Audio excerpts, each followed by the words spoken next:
Please leave. I warned you over the phone that if you dare to reprimand my daughter again, you'll have to leave. You ignored my warning, so kindly get out. That's absurd, I retort, shocked by Emily's unreasonable demand, at a loss for words. Seeing me silent, Emily continues her tirade. You're just my brother's wife, an outsider. Stop pretending to be part of our family. Hearing these words from Emily shatters something inside me. I had endured her verbal abuse and her daughter Olivia's selfishness, thinking they were family. But now, all the things I did with their interests at heart have been entirely negated. I have no reason to respect Emily and Olivia anymore. All right, I'll leave, I reply calmly and start packing. Emily and Olivia laugh heartily at my situation, but they won't be laughing for long. I think this as I gather my belongings. My name is Chloe. I live with my husband Ethan and his parents. Ethan had requested from the time he proposed that we live with his parents once we were married. At first, I hesitated, but when I met Ethan's parents, I realized they were decent folks who respected boundaries. Convinced that life with them would be manageable, I accepted Ethan's proposal. Once we moved in together, my mother-in-law took over all the housework while I worked outside. In turn, I took over the chores when I was at home. We divided the work in the house, and everything went smoothly. However, the visits from Ethan's sister, Emily, were always distressing. Emily has a daughter, Olivia. They frequently visited us, and each time Emily would take jabs at me relentlessly. Chloe, can I get a cup of tea? I'm so tired from my part-time job and raising my child. You must be relaxed on your days off at home. I'm so jealous. Well, I also work when I'm at home.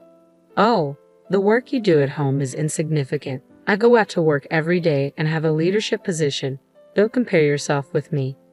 When it was time for Olivia to find a job, Emily often came over to complain about why Olivia couldn't find one. Olivia is excellent, just like me. The recruiters who reject her must be blind. Maybe she could broaden her job search.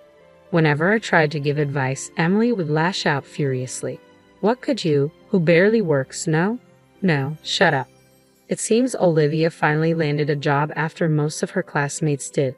Olivia and Emily came over to report the good news to my mother-in-law. Rainey, I've got a job. Olivia proudly shows off her job offer letter to my mother-in-law, who smiles contentedly. Well done, Olivia. Yeah, I didn't expect to get into such a large company. In the end, the interviewer was kind from the start. Next to Olivia, Emily grins broadly. This company is a subsidiary of the company.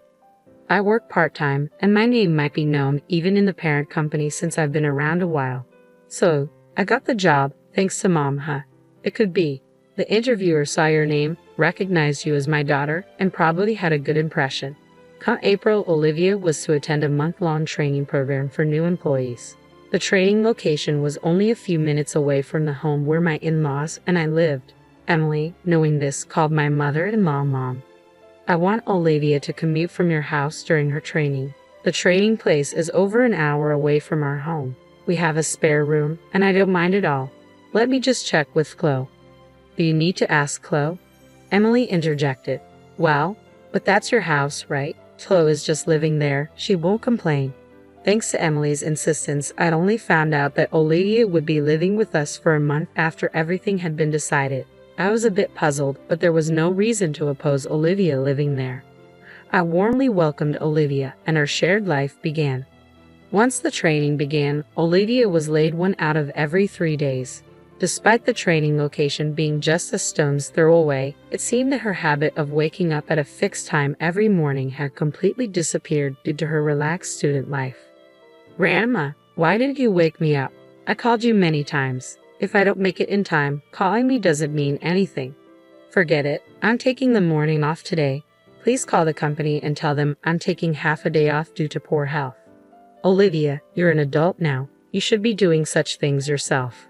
If I say I'm too sick to even make a phone call, it'll be more believable. Just do as I say. Taking advantage of my mother-in-law's soft spot for her granddaughter, Olivia had become completely spoiled. Even when she came home from training, Olivia wouldn't do anything for herself. Grandma, I'm tired. Is dinner ready? Welcome back, Olivia. I'm about to make it. What? You're just starting now. Why didn't you have it ready by the time I got home? When I got home, tired and hungry, I wanted to eat right away. You're so thoughtless, I muttered, addressing my mother-in-law. I'm sorry, I'll have it ready soon, she responded. Seeing my mother-in-law being pushed around by Olivia, who was probably tired from her first job, I couldn't stand it any longer, and I spoke up. Listen, Olivia, having a warm meal waiting for you when you come home isn't something to be taken for granted. Why don't you show some appreciation to Grandma? Why do I have to listen to you, Chloe? You're not even family. Stay out of it, Olivia retorted. Not family? I married Ethan, so I am part of your family, Olivia, I replied. Mom said Chloe is my brother's wife, so she's an outsider, Olivia countered. Then let me tell you, as a senior member of the workforce, Olivia, that you should take more responsibility for yourself. Waking up on time to avoid being late is a basic rule of being an adult, a senior in the workforce, I said firmly. You're not even going to work every day. Wait till you're actually working hard like me or Mom before you start acting all high and mighty, Olivia shot back, seemingly ignoring my words. Then one day, when I returned home from work, I could hear Olivia's loud voice coming from the living room. What do you mean you're going out? It's unacceptable that there's no dinner when I come home exhausted. I'm sorry, but we're looking forward to our theater outing that day, my mother-in-law explained. Your theater outings are just fun and games, Olivia retorted. I have work. You need to cancel it. Apparently, my in-laws had informed Olivia that they were going to the theater next week and wouldn't be able to cook dinner, and this had infuriated her. I was well aware that my mother-in-law had been looking forward to this day at the theater for quite some time. However, I was worried that if things kept going this way, they might feel compelled to cancel their plans to avoid upsetting Olivia. So, I hurriedly proposed a solution. Since you've been looking forward to this, you should go. I'll take care of Olivia's dinner that day, I suggested. My in-laws seemed thrilled by my suggestion, but they quickly began to worry. But isn't that a work day for you, Chloe? Are you sure it'll be all right? They asked.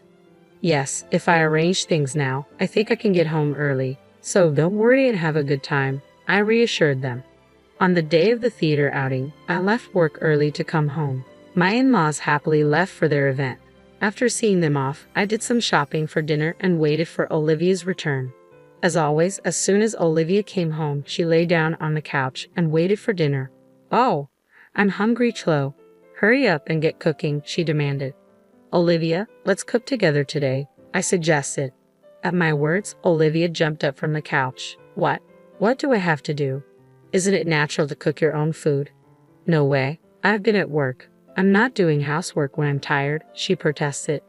I've been working too. I've got the ingredients. Can't you just help me out? I asked. You, Flo, can come home whenever you want from your easy job, and me, who has to go at a set time every day, are not the same. Just hurry it up and make it by yourself, Olivia snapped. The fact that I was able to come home early that day was a result of painstakingly adjusting my work schedule, but I doubted that Olivia would understand that. So allowing my anger, I calmly tried to reason with her. Listen, Olivia, I'm not asking you to help me because I find it bothersome to cook alone. I want you to understand what it means to be a responsible adult. What I don't need is your interference. After letting the grandparents go out without asking me or giving me a lecture, which is super annoying, Olivia declared, visibly irritated. She stood up and started dialing on her phone. Mom, listen to this. Chloe keeps nagging me and she won't even cook dinner.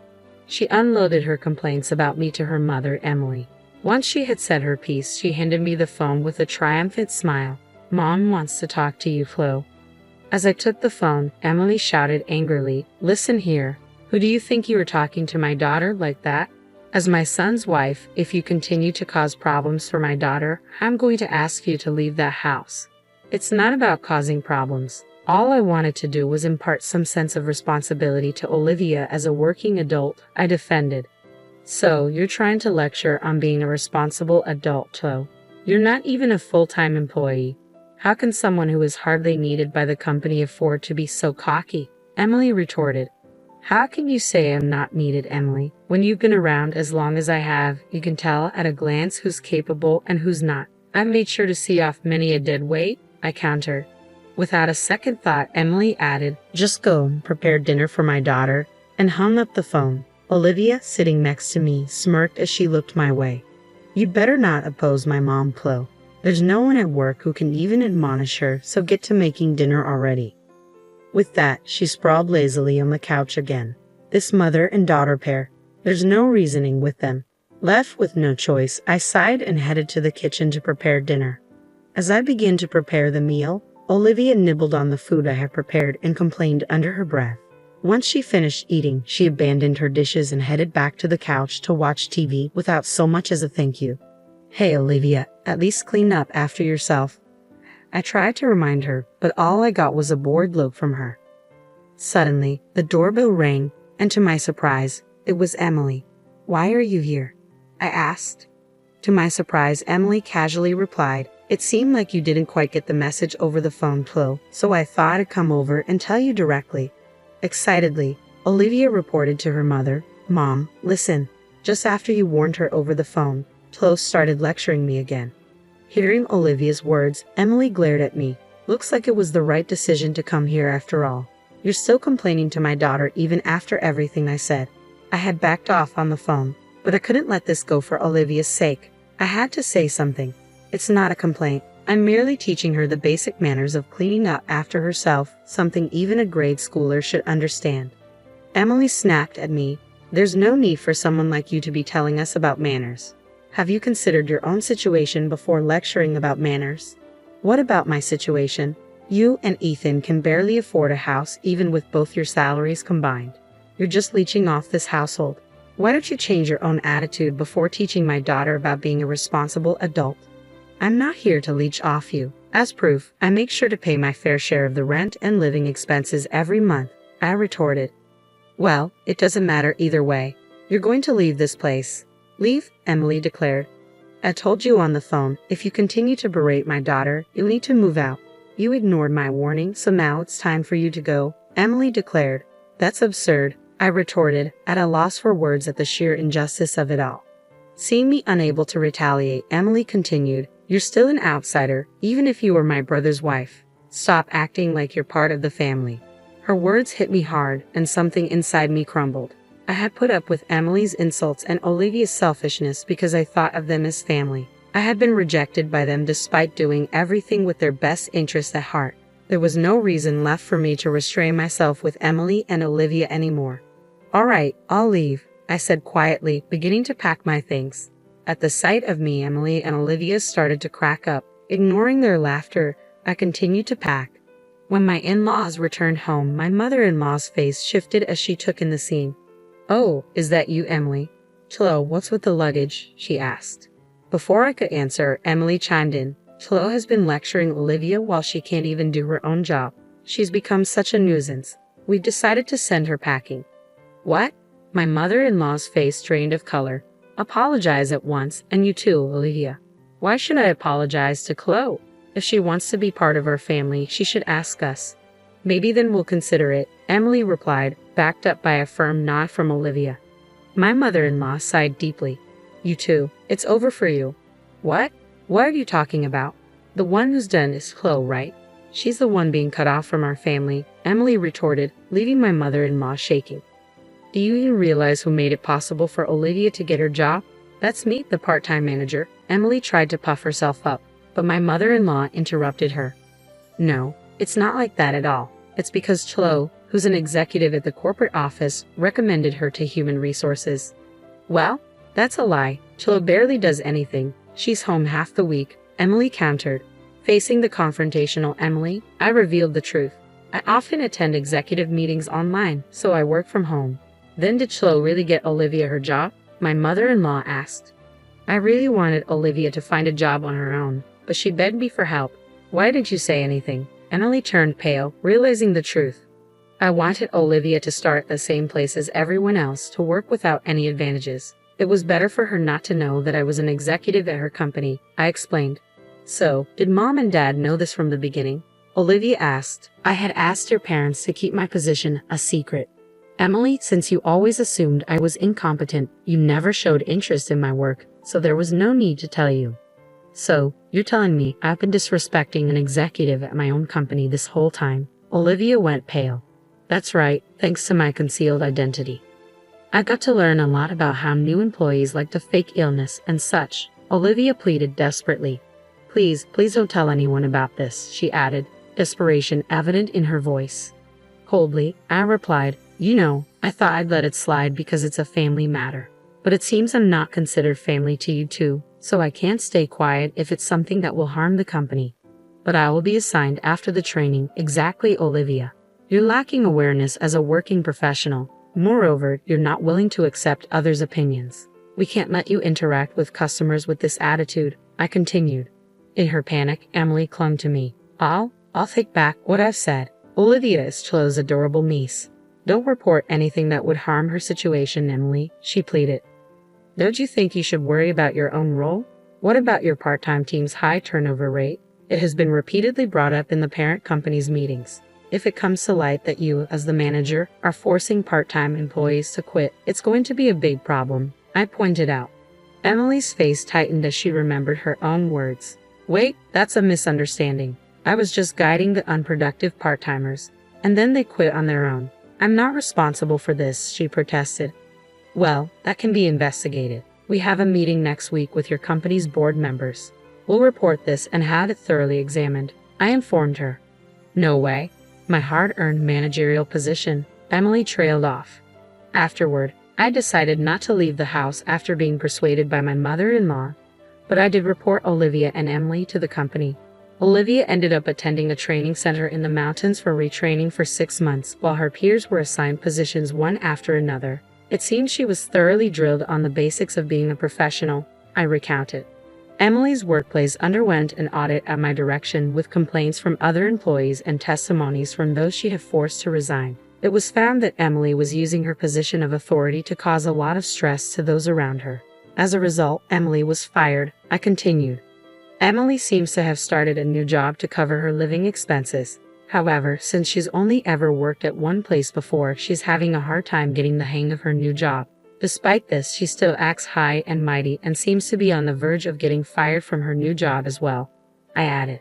At this rate, her life will likely continue to be difficult. On the other hand, I continue to live peacefully, sharing household chores with my in-laws as usual. This incident seemed to have taken quite a toll on my mother-in-law, I reflected. Chloe, I'm sorry because I've spoiled Olivia and Emily. I made you go through such unpleasant experiences, my mother-in-law apologized.